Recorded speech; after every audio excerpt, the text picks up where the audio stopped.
Hello students, hope you are all well. This is Triparna Chattopadhyay. Today we will study the CC10 paper and we will talk about Jane Eyre, the novel written by Charlotte Bronte.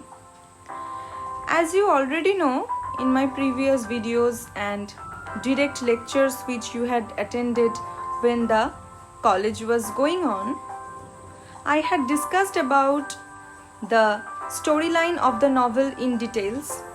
Not only that, I had discussed about the major themes of the novel, but I had left an important part of the novel, that is the character analysis part. We need to analyze the major characters which are present in the novel, and mainly the protagonist, Jane Eyre, which is one of the most important questions that the Calcutta University asks for. So, before beginning analyzing Jane Eyre's character, and I would like to focus on the situation of women in the Victorian era and how this situation vividly influenced our writer Charlotte Bronte to write Jane Eyre or to create the character of Jane Eyre on her own reflection, and how this woman, Jane Eyre, was a Victorian woman from many respects and an exception as well. How does she become an exception?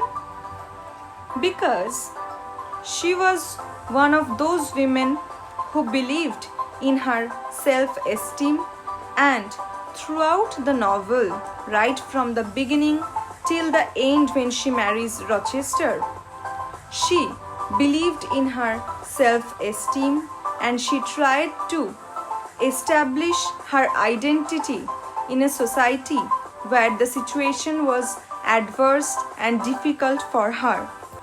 During the Victorian era, the ideal woman's life revolved around the domestic sphere of her family and the home. Middle-class women were brought up to be pure and innocent, tender and sexually undemanding, submissive and obedient, to fit the glorified quote-unquote angel in the house concept, the Madonna image of the time. A woman had no rights of her own, and she was expected to marry and become the servant of her husband. Few professions other than that of a governess were open to educated women of the time, like being a teacher, who needed a means to support themselves.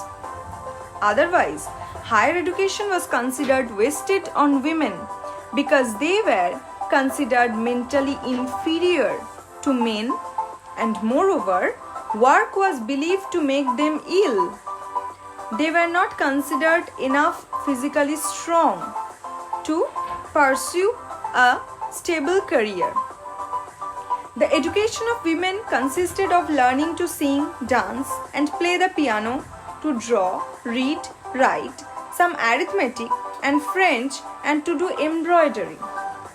Girls were basically educated to be on display as ornaments. They had only material value.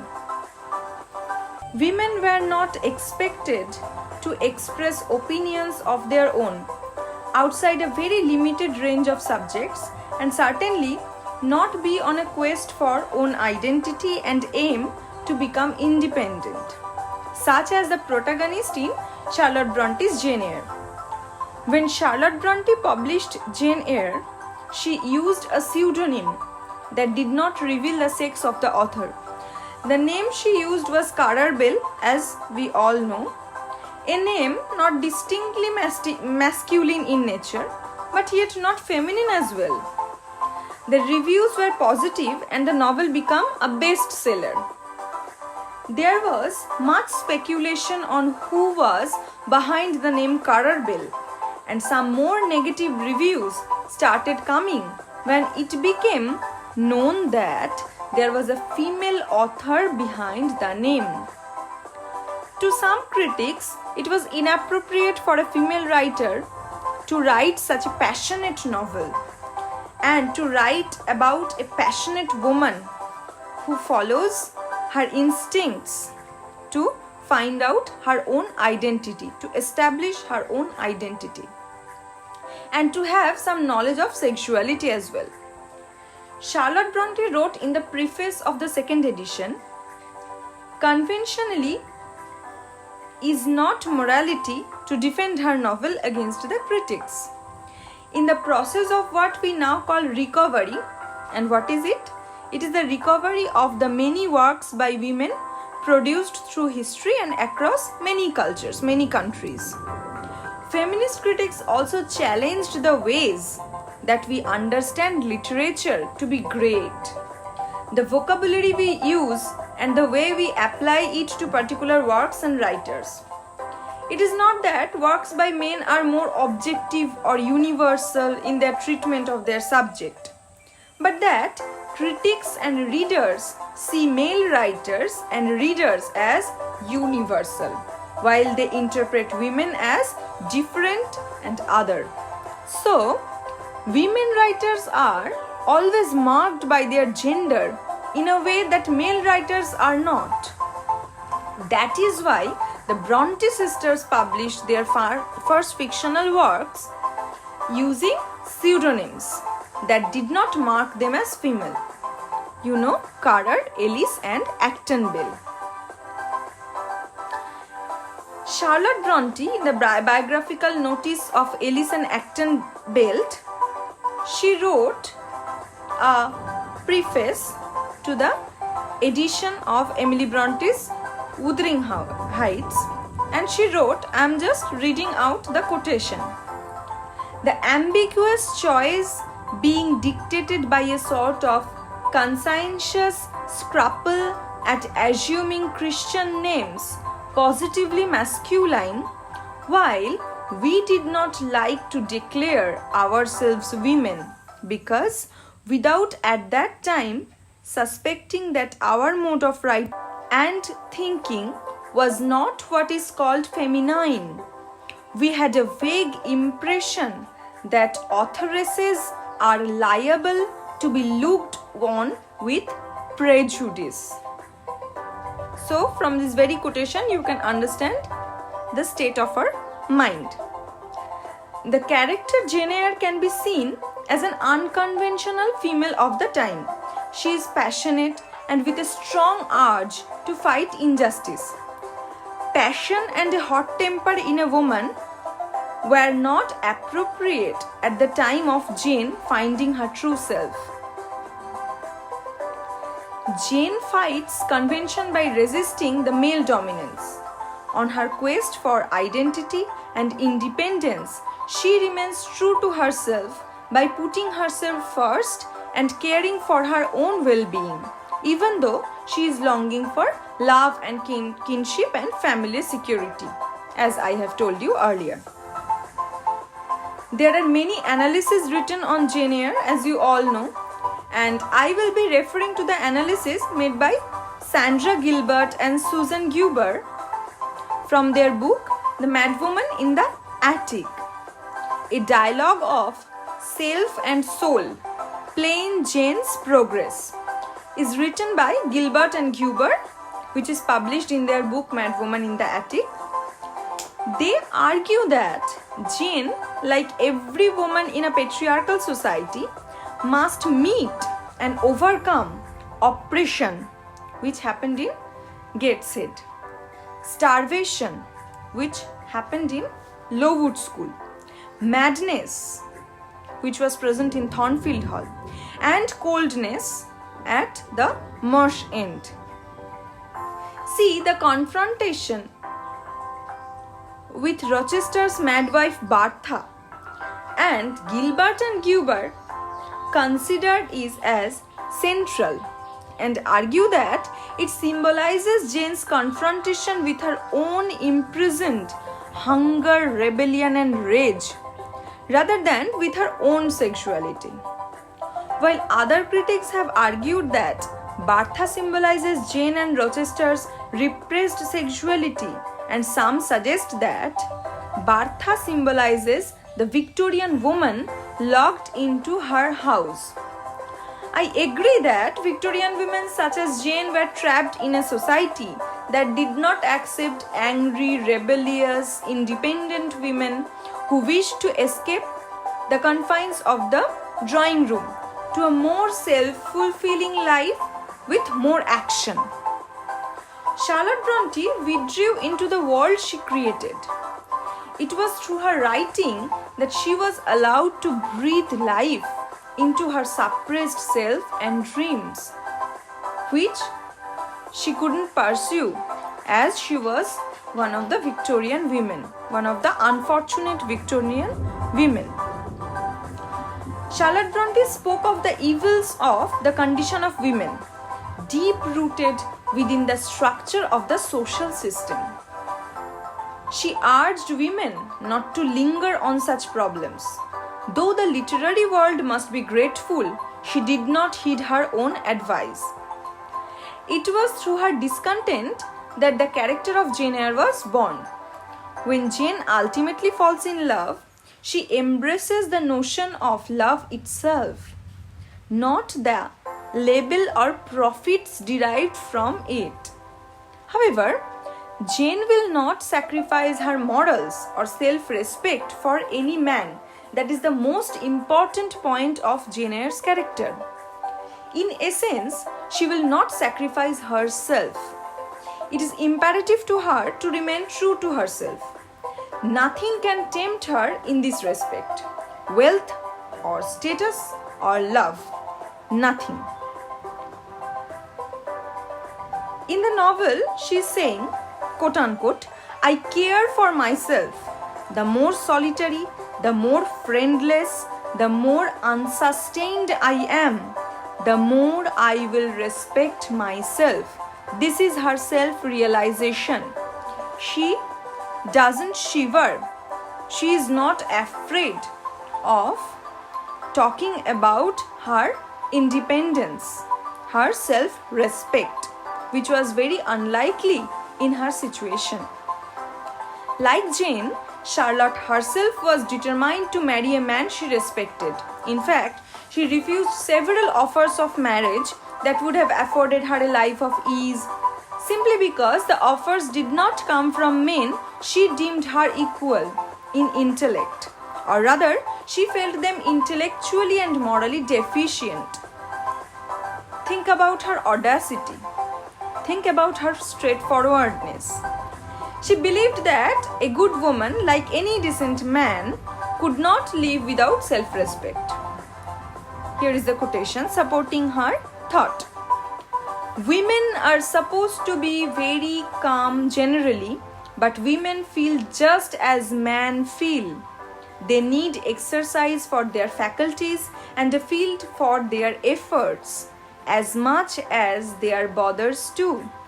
They suffer from too rigid a restraint, too absolute a stagnation, precisely as men would suffer, and it is narrow-minded in their more privileged fellow creatures to say that they ought to confine themselves to making puddings and knitting stockings, to playing on the piano and embroidering bags. It is thoughtless to condemn them or laugh at them if they seek to do more or learn more than custom has pronounced necessary for their sex. This quote shows an unconventional and radical feministic view of men and women during the Victorian patriarchal time of Bronte. It displays Jane's longing for equality and independence. The quote is also a way for the author to vent her repressed longing for a less restricted social life and her feminist view through her protagonist Jane Eyre.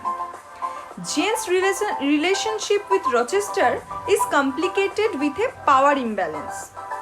The relationship between Jane and Rochester is unequal on many points. He is 20 years older than her, much more experienced. He is from a higher social group. He is rich and Jane is poor, and he is her master, her employer. Inequalities that were a major barrier at the time to make love. Due to their master-employee relationship, she only can talk to him when he calls for her and cannot seek his company whenever she wishes. During their evening conferences, Jane shows strength by standing up to Rochester. She says, "I don't think, sir, that you have a right to command me merely because you are older than I or because you have seen more of the world than I have. Your claim to superiority depends on the use you have made of our time and experience." Even though Rochester makes it clear to Jane that he is older and more experienced, Jane still stands up to him and questions his right to command her during their discussions. And here she forgets that she is an employee to Rochester. Rochester, with his seniority of 20 years and his superior power, appears as a father man or a father figure. He could be the projection of the author's longing for her ideal man, which was a father surrogate. Jane's unconscious could be looking for a father surrogate to compensate her fatherless childhood, her orphan childhood. Rochester tests Jane by spreading a rumor that he will marry Blanche Ingram, causing Jane to feel insecure in regards to her looks. Blanche is a beautiful woman, and Jane is aware of how the society and men rate women regarding how beautiful they are. Beautiful women have a higher value than unattractive women where marriage is concerned. Beauty in a woman is regarded more important than intellect at that time, because a woman was expected to be an ornament without much opinion and free thinking. Jane even thought he already has a wife and is not able to enter another legally binding marriage. It is a way of trying to exploit her. During the wedding preparations, Jane realizes that the great social difference and how she is to be financially independent on Rochester. Rochester reminded her of a sultan who bestow on a slave his gold and gems. When the marriage is stopped, Jane turns down a comfortable life as Rochester's mistress because even though she loves him and wants to be with him, she will be dependent and, in a sense, imprisoned as a slave to Rochester. To Jane, independence is very important, as we have noticed throughout the novel, and she will not sacrifice her integrity, dignity, and identity for any man, not even for the love of her life, Mr. Rochester. Jane finds her relatives and finally belongs to a family. After running away from Thornfield, Jane is homeless and without any possessions. She wanders lonely, freezing, and hungry. I agree with Gilbert and Guber that Jane's situation symbolizes the nameless, placeless, and contingent status of women in a patriarchal society. Now, her true self is revealed. She is shown as an orphan. Her helplessness, her homelessness signifies her struggle for existence, her struggle for finding her identity. Jane does, however, stumble on the home of her cousins at Marsh End, though without knowing anything, the name representing the end of her search. Marsh End. So here her search ends suddenly.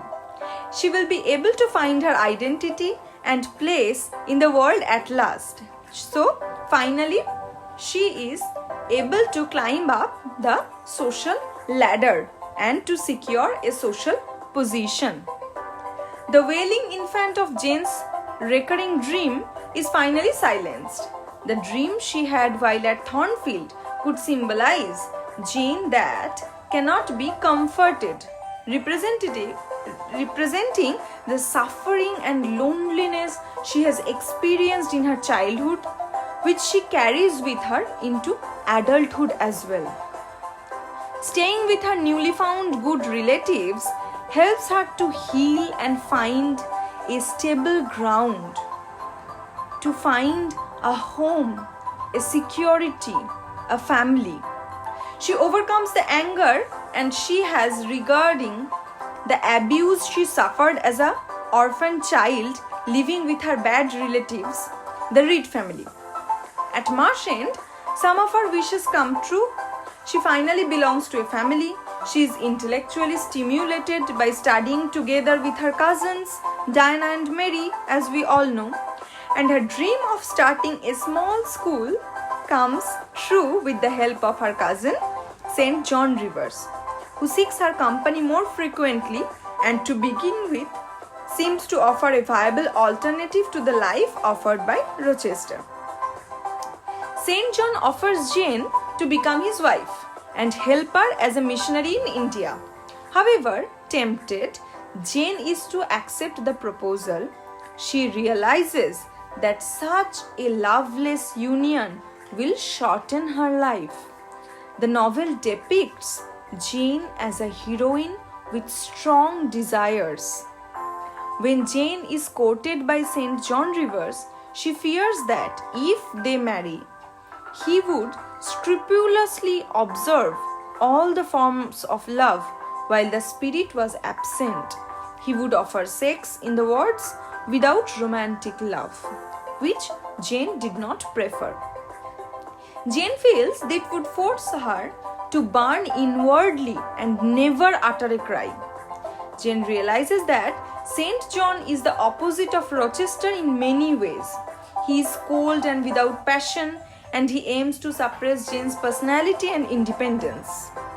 Here is the quotation supporting her thinking. I could no longer talk or laugh freely when he was by, because tiresomely importunate instinct reminded me that vivacity, at least in me, was distasteful to him. Women at the time were brought up and conditioned that men were powerful and women followers that suppressed their own identity. Jane's eagerness to please a product of that she has never before felt true belonging could be one of the reasons why she was such difficulties to fend herself from St. John's increasing power over her. Quote unquote, I felt his influence in my marrow, his hold on my limbs. Jane agrees to follow him to India to become a missionary as his helper, but not as his wife, as she feels that he does not love her. She feels as he rather hates her, and marrying sends her to a premature death. His persistence is strong and she is getting hard beset by him, but in a different way she had been by Rochester. To yield would have been an error of judgment. St. John is using arguments such as God and nature intended you as a missionary's wife. His arguments of duty and service called by God are difficult to object to for Jane. Conditioned by her years at Lowood School, where religion had an important role to educate the girls to obey patriarchal leaders. While on the verge to give in to St. John's persistence, Jane is saved by Rochester's call for her. His call which she imagines to hear or she dreams, I interpret to be her unconscious protecting her from committing a terrible error of entering a loveless marriage and future leading to a premature death. When Jane reunites with Rochester, she is independent and the power balance between them have shifted. During her stay at Marsh End, Jane finds out that she has inherited a large sum of money after her uncle in Madeira. When Jane reunites with Rochester, she is financially independent and Bertha is dead. The fact that she now has relatives is another factor that makes her more equal because she is no longer alone in the world. She is not an orphan anymore. Rochester hurt himself in the fire while trying to rescue Bertha and became blind, and he now needs Jane to be his eyes and to care for him. Jane and Rochester finally enter a marriage of two equals, which was unheard of at that time. I feel that this could be the reason why they live isolated in the forest without any social life to speak of. I also think that it was clear that Jane did not care for the superficial social life she was forced to be an observer of at Thornfield Mansion when Rochester was putting on his show of courting Blanche. In the end, Jane found her place in life, finally. Here is the quotation supporting her state of mind. Quote unquote, "No woman was ever nearer to her mate than I am. To be together is for us to be at once as free as in solitude, as gay as in company." Jane found the love and kinship she longed for without sacrificing her own identity and independence. Rochester adds interest to Jane's life with the intellectual stimulus of their evening conferences, which she was lacking before he entered the scene. Jane and Rochester can be considered quite equal intellectually. However, to begin with, many inequalities exist. Jane stays true to herself during her quest for identity and independence. The frightening night in the Red Room causes her grow up overnight, and having experienced true fear, she is no longer afraid to stand up for herself against the patriarchal society. Miss Temple teaches her to repress her rage. Through the death of Helen and Bertha, Jane is freed from the male ideal of female identity, the angel in the house and the demon. Jane's quest for identity and independence comes together at Marsh End. She finds her good relatives at Marsh and overcomes the injustices by the bad relatives at Gateshead. Jane finds a stable ground and overcomes the rage repressed in her unconscious. To free herself in the patriarchal society, Jane meets and overcomes oppression by the Reed family and Mr. Brocklehurst in Lowood, starvation at Lowood and during her wandering before reaching Marsh End, madness in the Red Room and at Thornfield, and coldness by being lonely and by the way St. John treated her. Even though she longs for love, she does not let Rochester or St. John exploit her. And in the end, she finds the equal relationship she longed for. Jane returns to Rochester and finally offers her unconditional love to him when he essentially has nothing left. Blind and penniless, Rochester can only offer himself, proving that for Bronte, love transcends the societal expectations of marriage and is based instead on mutual respect and love. Bronte, in her subtlety, wrote of simple women who relied upon the respect of themselves rather than the society to provide fulfillment in their lives. Through her characters, Bronte gave the gift of the modern woman, a woman determined to make her own way and live for life by her own set of standards, dictated not by the society but by herself and herself alone. Jane surpasses all of the gentlemen in the novel to become the character with the truest qualities and the ability to deal with any situation presented to her with grace and dignity and confidence. She becomes a heroine in the true sense, in that she not only saves herself multiple times, but she saves her hero from a life of desperate solitude. This evolution in her character would not have been possible, however, if it were not for the fact that there are no real gentlemen in the novel who would have taken Jane's place and swept her off her feet. Thus, she is equal to a gentleman, if not above him, or that allows the reader to see her as the strongest character in the novel. Charlotte Bronte shows her reader the fallibility of men and the strength and resolve of women. They were not shrinking violets who end their stories in fairy tale weddings and live forever in the largest house in the county. They are women who look after their men, a stronger, more active version of the angel of the house. In breaking with this tradition, the reader is given a new hero, a feminine hero to champion. For Bronte, the power and honor of her women seems far more important than their living happily ever after. I think till now I have been successful to project Jane as a very strong, independent woman who was searching for her own identity throughout the novel, and finally she finds her own identity and establishes her character as a very strong one and as a true protagonist. Thank you for watching my video and listening to my lecture.